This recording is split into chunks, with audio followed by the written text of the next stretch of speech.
Hi team, today we're going to go over the Furinno bookshelf. It's basically a storage shelf. It's a particle board, less expensive for budget shelving. It's made out, as I said, particle board, and $25 or whatever you paid for this thing, you get what you pay for. But for that much money, it's pretty durable and strong to hold stuff. So, I mean, if you just wanted a cheap budget bookshelf or something to hold some tools or whatnot like that, this isn't a bad deal. So the instructions are brief. Everything comes packaged nicely and labeled nicely with these little letters. We're going to start our assembly with the A panel, which is the top panel, and we're going to use these studs, which is in the 5 bag. And sometimes folks do nice instructions, and these were pretty nice.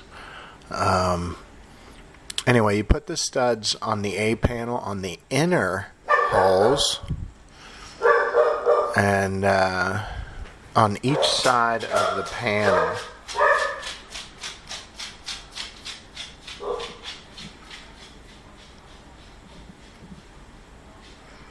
Just like that.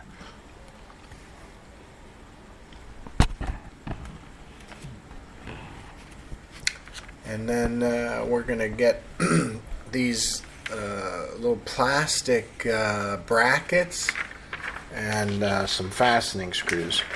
Now, something to keep in mind is that particle board and such are not super durable. So when we're tightening stuff down, don't use your super strength. You could pop the plastic or strip the particle board. So anyway, these little brackets are going to hold the I don't know what you would call this piece here. The little thin piece, which is D. Anyway, the hardest part about this is figuring out which is the finished side. So this is the top. A is the top piece, and that little thin piece kind of hangs down from it. So the finished side would be what anybody would be able to see. So it's just like that. And then we're going to be using the plastic brackets to fasten the little overhang piece to the bigger top panel. So the first thing you're going to want to do here is attach the plastic bracket to the little piece. And it's got a little range of motion deal on there and a lead hole. So just kind of put the screw in. Take a little bit of down force at first, and once you get it hooked in, screw it in.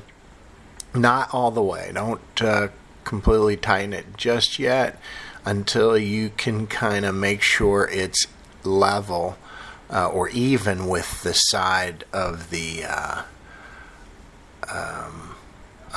piece.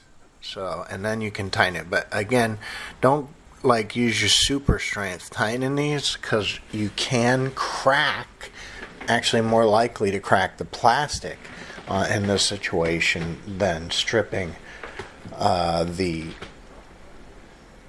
particle board.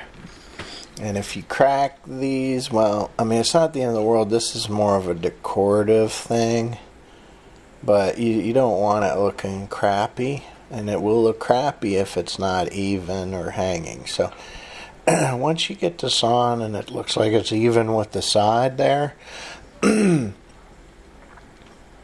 it down.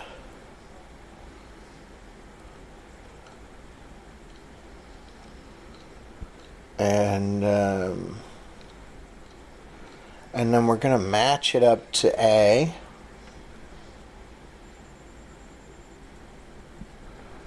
And, again, A even has the lead holes as well. And you don't have to put it on exactly right away. You put the screws in, get them hooked in, and get them kind of loosely tighten down, and then you can kind of push the little board, the D board, so that it's even with the A board. And again, that front part that's finished, people will be able to see. And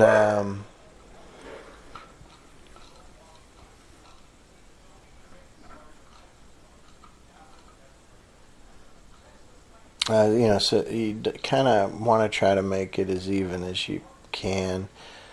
It's probably better if it's kind of recessed some in there so that you don't see the unfinished part if you're looking down on it, because it's not a tall bookcase, so you will be looking down on it. So if it's sticking out some, you'll see the unfinished part of the D board a little bit, and it kind of will look cheaper.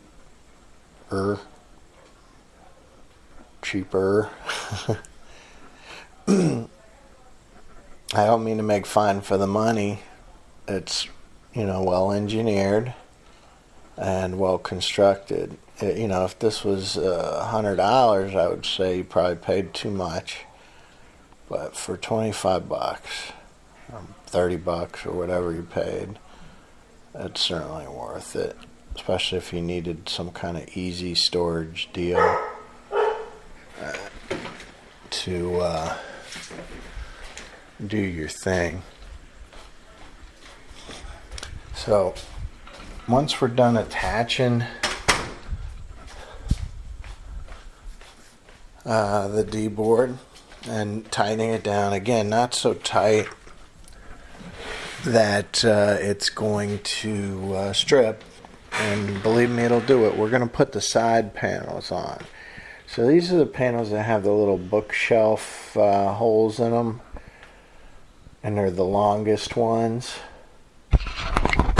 So you're going to want both panels, the upside to be the unfinished side with the little bookshelf holes facing in, and then you put the studs into the panels.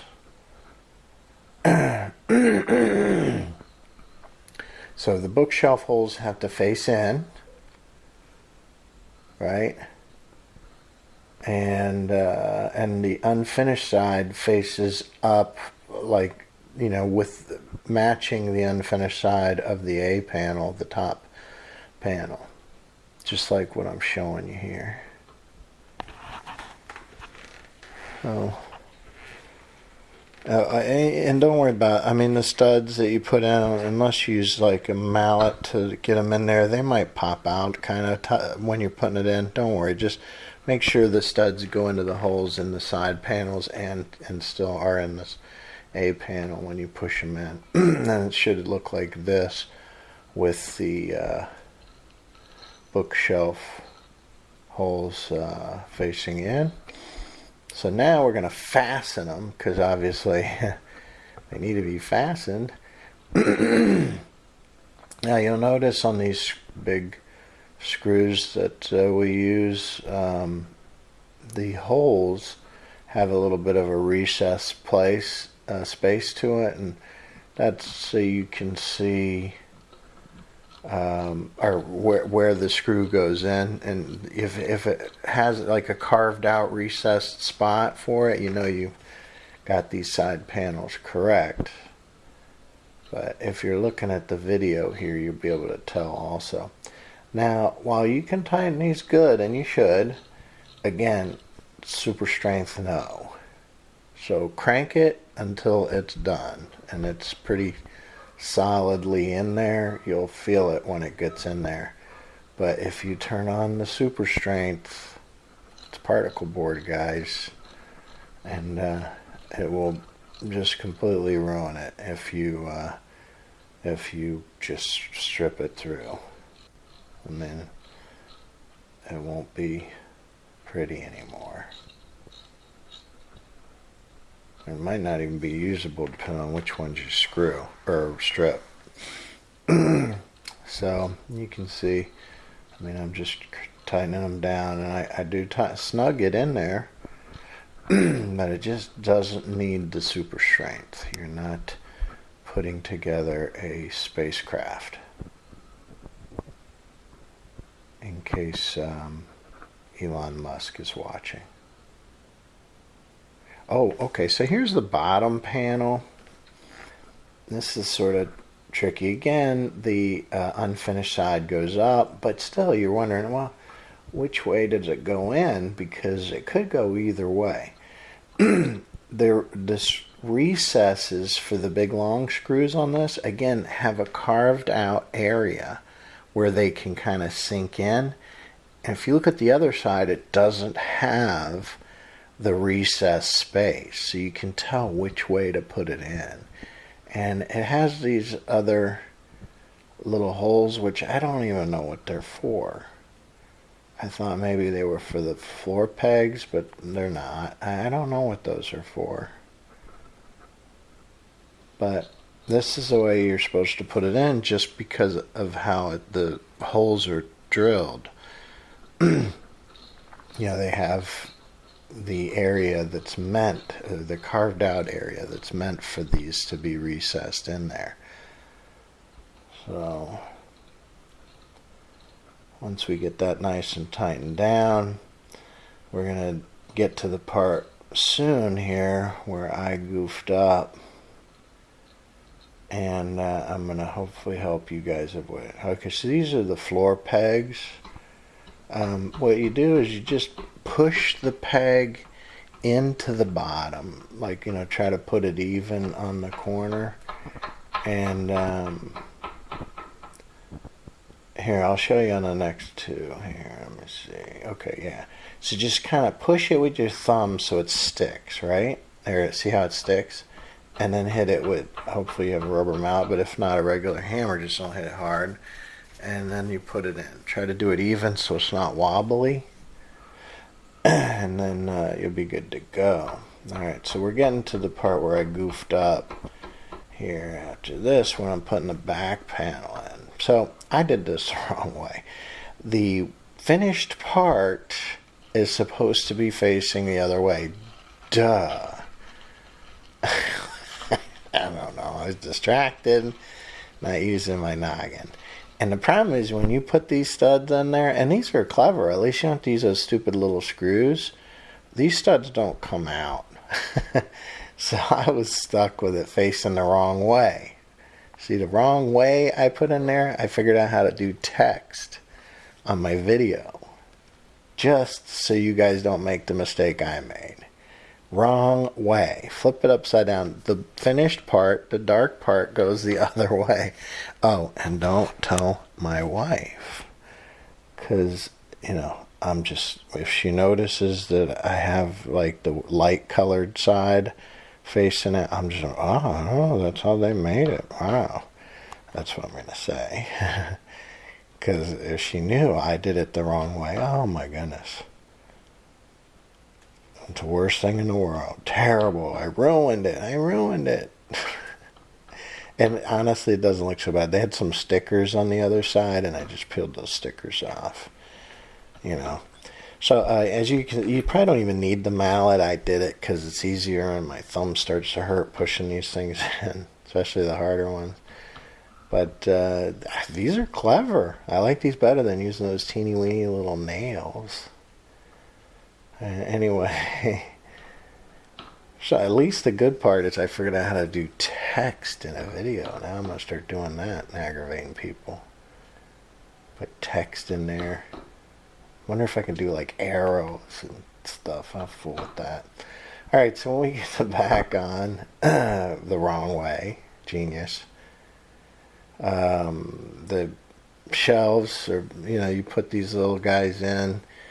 You can't put them in the wrong way because the holes don't match. It's just whichever way they go in. Pick where you want your shelves and stick them in there. Simple as that. Obviously make sure it's level. You put these little pegs in the wrong side, level on the other side, the shelf's going to go sideways. And you don't want that. Well, maybe you do, I guess. It's like a fun house. Oh, you notice how beautiful the back is? Going the wrong way there. Oh, dear. Genius. It's not off. Just don't tell. I'm telling you, don't tell. So there's the shells. You just slide them on. And then they give you these little stickers that you cover the screws with. And you're done, really, here. Anyway, I hope you enjoyed the video. I hope it helped. Sorry about putting it back on backwards. I'll see you guys for the next thing.